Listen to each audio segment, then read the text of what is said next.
Hola chicos, ¿cómo están? Bueno, les voy a dar el último temita que nos había quedado pendiente. Disculpen a los que estuvieron presentes porque, bueno, no estoy acostumbrada todavía a mirar el tiempo y, bueno, caducó la reunión que teníamos prevista antes de que yo pudiera terminar de dar los temas. Así que, bueno, vamos a ver la última modalidad de los actos jurídicos, ¿sí? Bueno, vamos a ver lo que es el cargo. Yo me voy a seguir guiando con el PowerPoint, que después se los voy a dejar a su disposición para que puedan guiarse, ya sea para repasar y demás.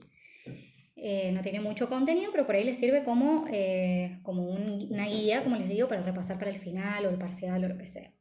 Bueno, el cargo, ¿qué es lo que es? Es una obligación accesoria que se le impone al adquirente de un derecho, ¿sí? Esta obligación no constituye una contraprestación. ¿Qué significa esto?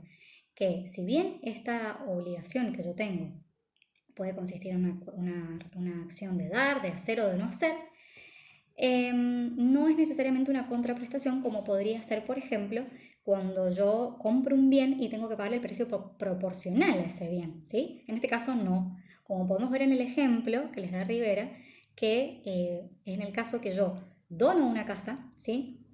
Y voy a imponer como cargo a esa donación que tienen que hacer una misa mensual para recordar al donante. Entonces vean que no hay una relación de equivalencia entre lo que el derecho que voy a adquirir y el cargo que tengo que cumplir, ¿sí? Bueno, a eso se refiere. Bueno, ¿cuáles son los caracteres de este cargo? Bueno, primeramente que es obligatorio, como bien dijimos, es una obligación propiamente dicha, no es un mero deseo, una cuestión moral, ¿sí? También es accesorio. ¿Esto qué significa? Que sigue la suerte de la principal. También es excepcional. ¿Por qué es excepcional? Porque no es algo que surja de la esencialidad del negocio jurídico, ¿sí? Sino que es excepcional su incorporación para la adquisición de un derecho. ¿Bien? Es accidental, esto puesto tiene que ver con su no esencialidad, ¿bien? Que puede no estar en los negocios jurídicos, el negocio jurídico de que se trate, y es voluntario también, ¿por qué? Porque justamente está relacionado con todos los caracteres anteriormente mencionados, porque al ser excepcional, al ser accesorio, al ser accidental, es que es voluntario, ¿bien? Por lo tanto, por la incorporación de la voluntad de las partes es que va a existir en la adquisición de este derecho, ¿bien? Como una imposición para la adquisición de mi derecho. Es expreso, también relacionado con lo anterior, que como no surge de la propia esencialidad del acto, yo necesito que esté de manera expresa, explícita, inequívoca de que existe este cargo, para yo saber de la existencia del mismo. Y es restrictivo del derecho transmitido porque, como esto tiene que ver también con el carácter accesorio, porque como sigue la suerte del principal, va a ser restrictivo del derecho que yo voy a adquirir, ¿sí? Yo necesito cumplir este cargo que sea efectivo para poder adquirir el derecho, ¿sí? O para que el negocio jurídico produzca sus efectos. Bueno, ¿cuáles son las clases de cargo? Tenemos el cargo simple y tenemos el cargo condicional, ya sea resolutorio o suspensivo.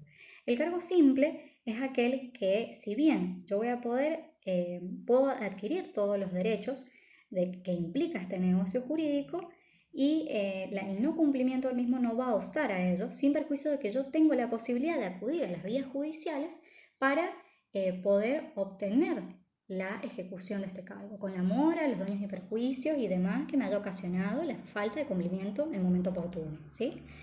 Ahora, cuando yo estoy frente a un cargo condicional es cuando yo lo he puesto como una condición necesaria, yo lo he subordinado a la adquisición de ese derecho como una condición de que se tiene que cumplir este cargo para que yo adquiera este derecho, ¿sí? Entonces, en este caso, yo no voy a adquirir los derechos de no cumplir el cargo, ¿sí?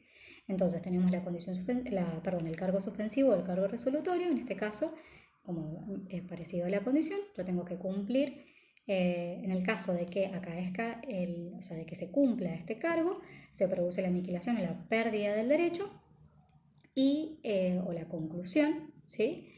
Y en lo que es el cargo suspensivo es cuando yo voy a tener voy a tener este derecho pendiente, ¿sí? Hasta tanto se cumpla este cargo. Una vez que yo cumplo el cargo es que yo voy a tener la posibilidad o voy a tener la titularidad de este derecho, ¿sí? Nace este derecho y por lo tanto voy a tener un derecho adquirido una vez que se produzca el cumplimiento del cargo, ¿sí? Bueno, ahora, con respecto al cumplimiento del cargo, ¿quién es el que debe cumplirlo? Bueno, tiene que cumplirlo la persona quien va a adquirir, o sea, la persona del adquirente de este derecho del que hablábamos. Es decir, yo impuse un cargo como una imposición, o sea, como una obligación accesoria, hablemos con propiedad, de este derecho que yo voy a adquirir. Entonces el adquirente es quien tiene que cumplir este cargo. Yo quiero que se cumpla este derecho, para adquirir este derecho tengo que cumplir el cargo que me han impuesto, ¿sí?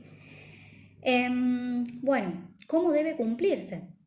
Bueno, este cargo tiene que cumplirse, el cómo y el cuándo tiene que cumplirse.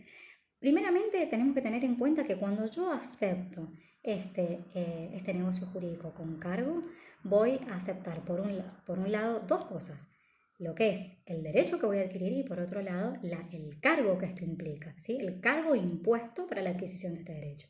Y a su vez voy a tener que cumplirlo según la diligencia que tiene que tener toda persona al realizar un negocio jurídico y también ser una persona, por supuesto, de buena fe. Entonces, llevar a cabo todo lo que implique actuar de buena fe, ¿sí? Ahora, ¿cuándo debe cumplirse este cargo? Bueno, perdón que se me tildó el video.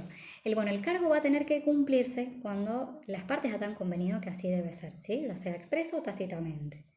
Bien, ¿y a favor de quién debe cumplirse? Bueno, esto depende, bien, de qué tipo de obligación estemos hablando, ¿sí? Si no se trata de obligaciones intuito-personales, es decir, que sean inherentes a la persona, lo puede cumplir el propio adquirente, lo puede cumplir un tercero, sus herederos, ¿bien? Ahora, si estamos frente a una obligación que es inherente a la persona, como por ejemplo el típico caso de un donante que para adquirir esta donación impone como cargo que esa persona tiene que pintar un cuadro del donante, es decir, que esta persona tiene ciertas características artísticas o dones artísticos por los cuales yo le pido que me pinta este cuadro. Si fallece esta persona no lo puede realizar sus herederos, ¿bien? No lo puede realizar esta persona porque claramente no va a tener estos dones de pintura o lo que sea por los cuales yo a esa persona le pedí o le exigí este cumplimiento del cargo, ¿bien? ¿Y a favor de quién se considera estipulado el cargo? Bueno, se considera instituido, puede ser instituido a favor del propio instituyente, valga la redundancia, que es el caso, por ejemplo, de que yo voy a donar un determinado inmueble o puede ser un automotor o lo que sea, con el cargo de darle alimentos al instituyente. Es decir, que yo tengo que, por ejemplo, yo recibo una casa de una determinada persona bajo el cargo, digamos, o la imposición de que tengo que cumplir con alimentar a esta persona, obviamente en caso de necesidad. O de que en determinado predio se realice, como decía, una cárcel o que un comedor para niños, ¿bien?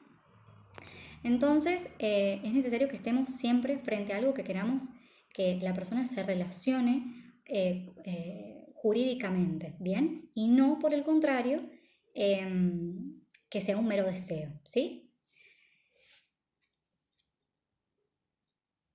¿Qué más tenemos por acá? Bueno, en cuanto a qué pasa cuando se produce el incumplimiento del cargo. Bien, como bien hemos dicho, en principio no va a obstar, digamos, a la extinción de los efectos jurídicos del negocio de que se trata. Es decir, que el negocio jurídico va a producir los efectos de tal. Vamos a tener obviamente que recurrir a las vías judiciales. Entonces podemos ejercer su ejecución forzada. ¿Quién lo puede hacer? Bueno, dependiendo de qué obligación también estemos hablando, ¿no? Pero bueno, puede ser el propio adquirente, perdón, el propio instituyente, sus herederos, puede ser el tercero y sus herederos, ¿bien? Dependiendo de lo que se trate. En el caso de la legitimación pasiva, es decir, contra quién yo voy a producir esto, ahí sí el obligado, el adquirente del derecho y según sea el caso, ¿no? O sus herederos, según no estemos frente a una obligación intuito personal. Ahora, hay una excepción, hay en ciertos casos donde el código prevé una sanción de la pérdida del derecho adquirido, ¿bien? En estos casos no va a producir los efectos jurídicos de tal. Esto es en el caso, por ejemplo, cuando no cumplo el cargo en una donación, no cumplo el cargo en un legado, ¿bien? Es decir, cuando he dejado un testamento, o cuando ha sido impuesto como condición resolutoria, es decir, para la pérdida o aniquilación del derecho, ¿bien? Es decir, que al no haber cumplido este cargo, voy a perder este derecho que iba a adquirir, ¿sí? O sea, que había adquirido. Y bueno, y la última es cuando lo que hemos estado hablando, cuando se tratan de obligaciones inherentes a la persona. Por lo tanto, una vez fallecida esta persona, ya no me interesa que otra persona cumpla dicho cargo, ¿sí? Porque me importaban las características propias de esta persona para que lo haga. Así que bueno, esto es la última modalidad que nos quedaba ver. Espero que les haya quedado un poco claro. Cualquier duda saben que pueden consultarme y bueno, saben que pueden recurrir a los códigos comentados en caso de que les quede duda de algo. No tengan miedo de recurrir a los códigos comentados. Por ahí no es que tienen que saberse las 200 hojas que les dice el código comentado, pero les ayuda por ahí a aclarar o a diferenciar ciertas cosas que pueden llegar a ser muy parecidas en el manual al estar medianamente más resumidas, ¿sí? Bueno, espero que les haya servido, les mando un beso grande y éxitos en lo que se viene.